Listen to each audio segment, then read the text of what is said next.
The room smelled of roasted meat and cinnamon, the kind of scent that should have meant comfort.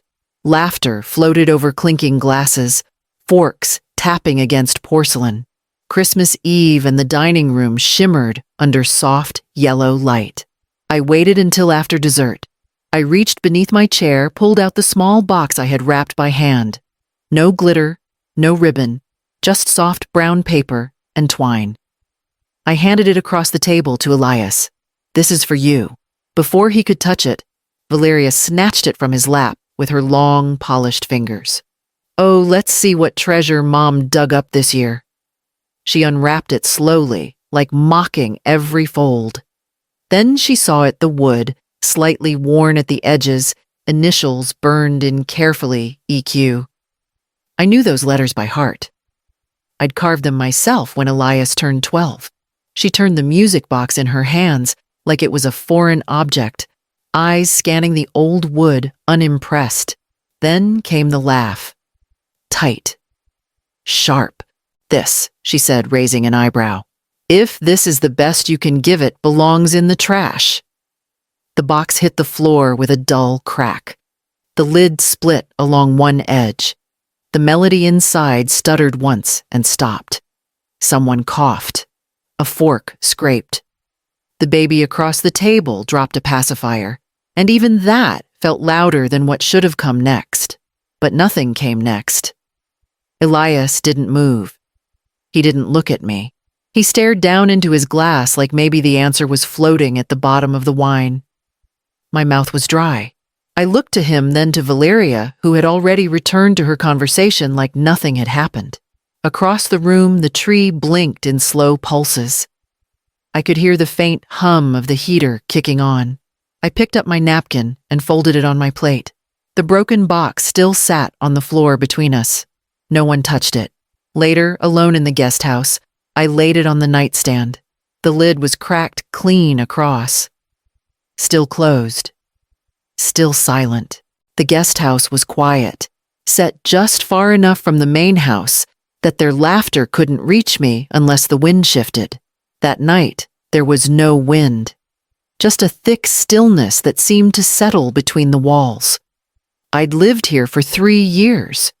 Moved in after I helped them close on the main property, $84,000 from my savings wired into escrow without hesitation. They called it a family investment. No paperwork, just trust. Every month since I'd deposited $1,200 into the joint account, a cushion I never asked them to acknowledge. It covered things: utilities, groceries, Valeria's dental plan once. Elias never said thank you. But he also never asked for more. I suppose that was his way of staying clean. The string lights outside blinked dimly against the window pane. I remembered hanging them myself that first winter, my hands raw from the cold. Elias too busy with work, Valeria nowhere to be found. They stayed dark last Christmas, but I fixed them in the spring. I always fix what I can. I placed the broken music box gently on the nightstand. The crack along the lid was sharp, almost deliberate. I didn't open it. I wasn't sure if I wanted to hear what came out of it now. In the drawer beneath, I kept a key. Old brass, rubbed smooth at the edges. I used it to unlock the narrow cabinet beside the bed, the one no one ever touched but me. Inside, a folder thick with clipped corners and paper tabs. On the front, in faded ink holdings. I laid it out on the bed. Bank statements, title records, copies of wire transfers. Every dollar I'd funneled into this life they now called theirs. At the bottom, a page with Elias's signature. He'd forgotten he ever signed it. I looked at the music box again, then back at the paper trail they'd chosen to ignore. The house may have been theirs on paper now, but they were standing on foundations they hadn't built. Not alone. And if they couldn't see what mattered to me, maybe it was time I showed them what mattered to them. The teller at the bank knew my name without asking. I'd been coming there for years, small deposits, quiet withdrawals, no fuss. I handed over my ID and told her I wanted to make some changes. She smiled politely until she saw what I was requesting. Her smile faltered. Yes, the BMW is still in your name, she confirmed, tapping the screen. Would you like to revoke secondary authorization? I nodded once. Effective, immediately. From there, I drove to the attorney's office downtown. The receptionist offered me water. I declined. I wasn't here for comfort. Inside, I handed over the documents I'd pulled the night before. Power of attorney revoked. Will updated. Executor changed. I signed slowly, deliberately remembering each time I'd let something slide. In the name of peace. My lawyer skimmed the new pages, raising an eyebrow at the numbers. They're not going to take this well, he said. I'm not doing it for them to take it well, I said. I'm doing it so I can breathe.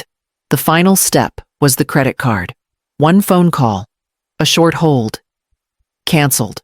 By the time I turned into the driveway, the winter light was starting to thin across the lawn. I could hear voices through the kitchen window raised just enough to carry.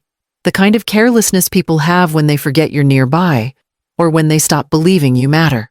She acts like we owe her something, Valeria snapped. It's just money. She gave it because she wanted to. A drawer slammed. Glass clinked. She's always hanging around like she's waiting for applause. I didn't wait to hear more. I walked past the door, past the Christmas wreath I had made from pine cones and twine, and stepped into the guest house. Inside my coat closet, behind an old scarf, hung a single spare car key on a red ribbon. I took it down, slipped it into my pocket, and zipped the coat up to my neck. From the porch, I watched Valeria clip-clop down the walkway, her heels too high for the concrete, her sunglasses oversized, even though the sky was still pale. She swung the BMW key fob around her finger. Phone pressed between her cheek and shoulder as she laughed at something I couldn't hear. She didn't look toward the guest house. She never did. The engine growled to life, sharp and entitled, and she sped off with one hand still on her phone. The sound faded down the street, leaving a clean, open silence behind her. I sat there a while longer, coat wrapped tight around me, waiting. Right on schedule, the rumble of the tow truck echoed from the opposite end of the road. A wide white cab, a flatbed hydraulic arms, nothing subtle about it. The driver stepped out, checked the clipboard, then checked the plate. A nod, a shrug, a practiced efficiency. 5 minutes, maybe 6. The BMW was rolled up onto the bed like it was something fragile, not the way Valeria treated it, but the way the bank or the dealership might treat it an asset. A number. A record. And I supposed that's exactly what it was now. The driver tightened the straps, gave me a polite lift of his hand, and climbed back in. The truck pulled away, dragging behind it the last illusion Valeria thought she owned. Evening settled over the yard. A soft hum from the main house lights, blooming one by one. I was rinsing a cup when I heard the knock. Elias stood in the doorway, shoulders tense, face pale in the warm glow. Did you take the car? He asked. I dried my hands on a towel, calm in a way I hadn't felt in years. I took back what was mine. He swallowed hard. His eyes flicked to the driveway, then back to me. You could have told me. I did, I said. For years. You just never listened. He didn't deny it. He only nodded once faintly, like someone waking from a long sleep, and looked past me toward the small table where the broken music box still sat. The music box sat wrapped in a dish towel on the passenger seat. I'd folded it carefully, as if that could undo the crack across its lid, as if kindness could reverse carelessness. The shop was tucked behind a gas station on Pineview Road. No sign out front, just a bell that rang when I opened the door. A man looked up from a lathe gray beard, thick hands stained with varnish. He didn't ask questions, just listened as I unwrapped it. My father made it, I told him. 1974. I burned the initials in when my son turned 12. He used to wind it before bed. He picked it up like it weighed more than it did. I'll do what I can, he said. I left it in his care and stepped back outside. It felt strange walking away from it, like I'd handed over a limb. I drove toward the south end of town where the awning still bore the faint outline of the shop's old name. Quinn & Co. Handcrafts. They'd changed the logo painted over the shutters, replaced the window displays with pastel candles and farmhouse signs. Still, the shape of the place was mine. The bones of it remembered. I didn't go inside. I just sat in the car, hands in my lap, watching through the windshield. The woman behind the counter wasn't unfriendly. She smiled at a customer wrapped something in brown paper. She had no idea how many nights I'd slept behind that counter, how many invoices I signed with fingers that hadn't stopped shaking since my husband died. I pulled away quietly, turning up the road toward my old neighborhood. At the corner near what used to be our front yard, the sidewalk cracked at the edge where the tree roots pushed through. I spotted it immediately. The carved letters R+E dug into the concrete with a house key crooked and deep. Renata and Elias.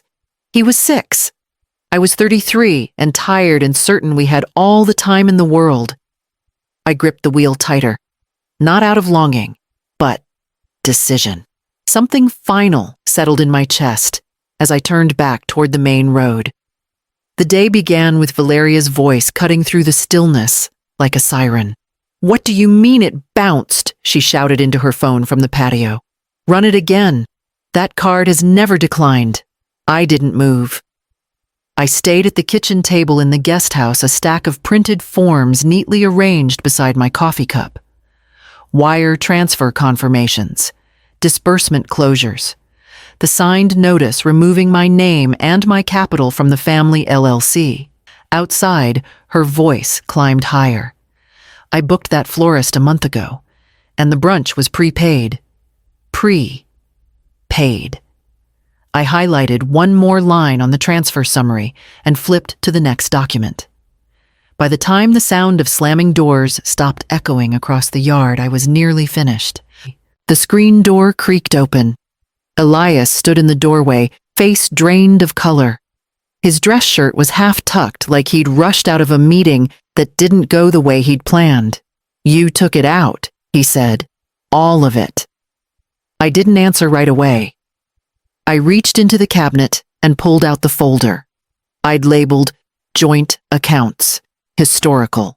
"Why are you doing this?" he asked, his voice breaking into something too soft to be anger. I opened the folder and laid it on the table. Inside, my deposits into the joint account starting from the year they bought the house. Grocery bills I paid. The auto insurance I covered for 2 years without a word. His dental work. Valeria's web design course. Every check. Every receipt. Every time I said yes when I could have said nothing. He scanned the pages slowly, shoulders stiffening. At the end was a single sheet with unanswered messages, 16 in total, stretching across 2.5 years. All mine. All ignored. I sipped my coffee and waited. He didn't sit. Just stood there holding the folder like it might catch fire in his hands. "It was never supposed to be like this," he muttered. "No," I said quietly. "It wasn't." And I walked past him to start the laundry. They were already seated by the time I entered. Valeria had gone all out. Linen napkins, gold-rimmed plates, candles down the center of the table flickering like she was hosting royalty. Elias stood when I walked in, out of habit more than courtesy, but he didn't say anything. 3 clients, men in jackets, 1 woman in a coral dress. Smiles, rehearsed small talk flowing. No one noticed my hands as I moved quietly from chair to chair, placing a sealed envelope beside each plate. I didn't speak. I didn't need to. Valeria spotted the first envelope when she went to refill a glass of sparkling water. She paused, then looked across the table at me. "What's this?" she asked. "Just something for clarity," I said, and took a seat at the end of the table. One by one, they picked up the envelopes. The woman in coral looked hesitant. One man set his aside without opening it. But Valeria tore hers open like it offended her simply by existing. Her eyes scanned the page, then narrowed. "Are you joking?" She said louder than she meant to. "You're pulling your shares? All of them." No one moved. I met her gaze. "I've simply adjusted my position." She kept reading. "And the title transfer. The property, this is ours." It was shared. "I've withdrawn," I said. "This is just the formal record." The silence that followed stretched longer than the candles could cover. One client cleared his throat. Another looked at Elias, then quickly away. No one reached for the breadbasket. I folded my hands in my lap and waited. Elias didn't say a word. His fingers rested on the edge of his envelope, unopened. "I don't understand why you would do this now," Valeria said, voice shaking. I tilted my head. "Because now is when you're finally paying attention." She looked ready to speak again, but stopped. There was nothing left to say that hadn't already been printed on those pages. I rose from my seat, nodded politely to the guests, and walked back toward the guest house before dessert was served. He came by after sunset walking instead of driving. No announcement, just a soft knock and the weight of someone who hadn't slept well in days. I didn't ask him in. He came anyway. "She's furious," he said, standing near the door, hands in his pockets, like a teenager caught skipping school. I didn't reply. I walked over to the side table and lifted the small wooden box. The woodworker had done a good job, better than I'd hoped. The crack was nearly invisible now, the surface smooth, the clasp restored.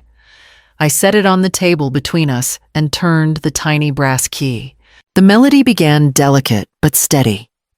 Familiar. Elias looked down at it, lips pressed tight. "She used to say it gave her headaches," he muttered. I met his eyes. "And you believed her."